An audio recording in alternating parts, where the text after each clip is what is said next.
السلام علیکم ورحمۃ اللہ وبرکاتہ۔ کیا حال ہے آپ سب کے؟ اللہ تعالیٰ آپ سب کو صحت اور ایمان کے بہترین حالتوں میں رکھے، آمین یا رب العالمین۔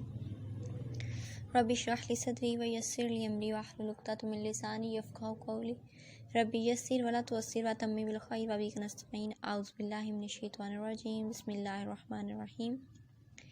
لاسٹ ایپیسوڈ میں ہم نے حضرت محمد صلی اللہ علیہ وسلم کی پیدائش اور ان کے چند واقعات دیکھے تھے اور حضرت حلیمہ سعدیہ کا ذکر پڑھے تھے۔ انشاءاللہ تعالیٰ ادھر سے ہی جاری کرتے ہیں۔ حضرت حلیمہ سعدیہ رضی اللہ عنہ اپنی چند اہم قبیلہ عورتوں کے ساتھ مکہ وارد ہوئیں۔ وہ کیسے آپ صلی اللہ علیہ وسلم تک پہنچی، اس قسط میں حضرت حلیمہ سعدیہ رضی اللہ عنہ کی زبانی و سب دلچسپ واقعات بیان کیے جائیں گے انشاءاللہ تعالیٰ۔ ابن اسحاق جہم بن ابی جہم کی روایت سے حضرت عبداللہ بن جعفر بن ابو طالب رضی اللہ عنہ کی باتیں بیان کرتے ہیں کہ انہیں حضرت حلیمہ سعدیہ رضی اللہ عنہ نے خود یہ سارا واقعہ سنایا۔ حضرت حلیمہ سعدیہ رضی اللہ عنہ بیان کرتی ہیں کہ جب قبیلہ بنی سعد بنو حوازن اسی بڑے قبیلے کا ایک ذیلی قبیلہ تھا جس سے حضرت حلیمہ سعدیہ رضی اللہ عنہ کا تعلق تھا، میں کسی سال مکہ میں کئی بچوں کی پیدائش کی خبر پہنچی تھی، تو بنی سعد کی عورتیں ان بچوں کو اجرت پر دودھ پلانے کے لیے مکہ کی طرف لپکنے لگتی تھیں۔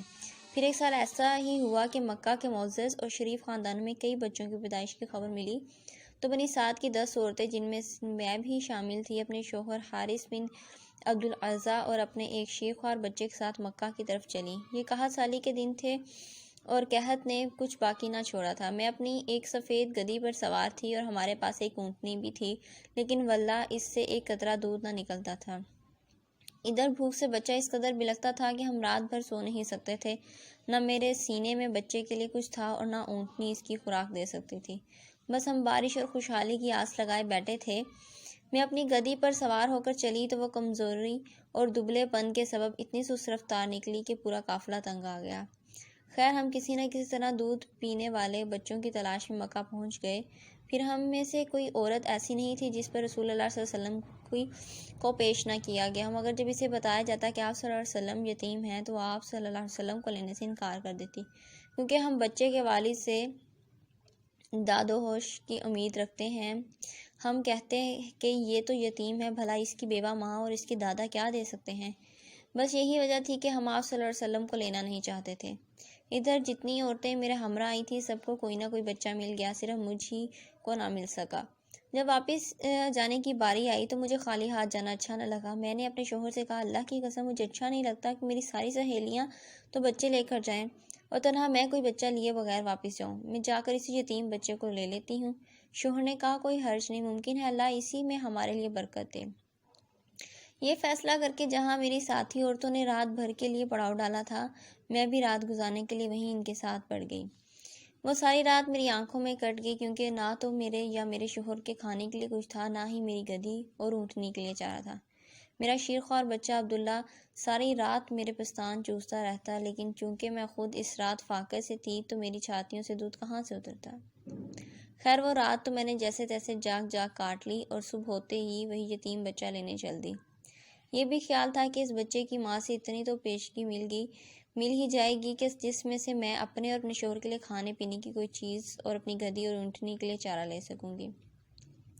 جب میں اس بچے کو لینے اس کی ماں کے پاس پہنچی تو وہ مجھ سے بڑی خندہ پیشانی سے پیش آئیں اور اپنا بچہ مجھے دیتے ہوئے اس کی دودھ پلائی کی جو رقم مجھے دی وہ بھی میرے توقع سے زیادہ تھی۔ اس کے علاوہ بچہ جسے میں یتیم سمجھ کر مجبوراً لینے آئی تھی اتنا خوبصورت تھا کہ میں نے اپنی ساری زندگی میں سے زیادہ خوبصورت بچہ کبھی نہیں دیکھا تھا۔ وہ جب ہمک کر میری گود میں آیا اور پھر میرے سینے سے لگا تو مجھے اتنا سکون ملا کہ جس کا کوئی بیان کرنا مشکل ہے۔ جب میں بچے کو لے کر اپنے ڈیرے واپس آئی اور اسے اپنی آغوش میں رکھا تو اس نے جس قدر چاہا دونوں سینے دودھ کے ساتھ اس پر امٹ پڑے اور اس نے شکم سیر ہو کر پیا۔ اس کے ساتھ اس کے بھائی نے بھی شکم سیر ہو کر پیا۔ پھر دونوں سو گئے، حالانکہ اس سے پہلے ہم اپنے بچے کے ساتھ سو نہیں سکتے تھے۔ ادھر میرے شوہر اونٹنی دوہنے گئے تو دیکھا کہ اس کا تھن دودھ سے لبریز ہے۔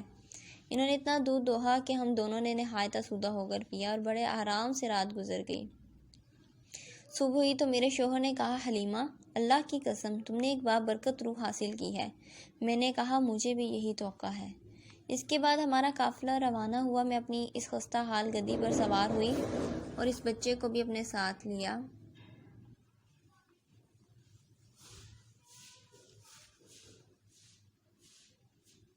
میں نے کہا مجھے بھی یہی توقع ہے۔ اس کے بعد ہمارا قافلہ روانہ ہوا اور ہم اپنی خستہ حال گدھی پر سوار ہوئے اور اس بچے کو بھی اپنے ساتھ لیا، لیکن اب وہی گدھی اللہ کی قسم پورے قافلے کو کاٹ کر اس طرح آگے نکل گئی کہ کوئی گدھا اس کا ساتھ نہ پکڑ سکا۔ یہاں تک کہ میری سہیلیاں مجھ سے کہنے لگی، او ابو زویب کی بیٹی، ارے یہ کیا ہے؟ آخر یہ تیری وہی گدھی تو ہے جس پر تو سوار ہو کر آئی تھی، لیکن اب اتنی تیز رفتار کیسے؟ میں کہتی ہاں اللہ کی قسم یہ وہی ہے۔ وہ کہتی اس کا یقیناً کوئی خاص معاملہ ہے۔ ہم نے حضرت حلیمہ سعدیہ کے مکہ آنے اور نبی کریم صلی اللہ علیہ وسلم کو لے جانے کے واقعات بیان کی ہیں۔ اب آگے کا دیکھتے ہیں انشاءاللہ تعالیٰ۔ حلیمہ سعدیہ کے گھر میں کل 6 افراد رہا کرتے تھے۔ شوہر حارث، شیرخوار عبداللہ، بیٹیاں انیسہ، حذیفہ اور جدامہ رضی اللہ عنہ، انہی کا لقب شیمہ تھا۔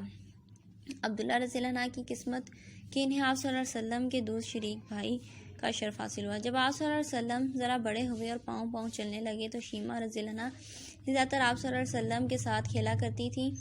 اس کھیل کے دوران ایک مرتبہ شیمہ رضی اللہ عنہ نے آپ صلی اللہ علیہ وسلم کو بہت تنگ کیا تو غصے میں آپ صلی اللہ علیہ وسلم نے ان کے کندھے پر اس زور سے کاٹا کہ دانتوں کے نشان بیٹھ گئے۔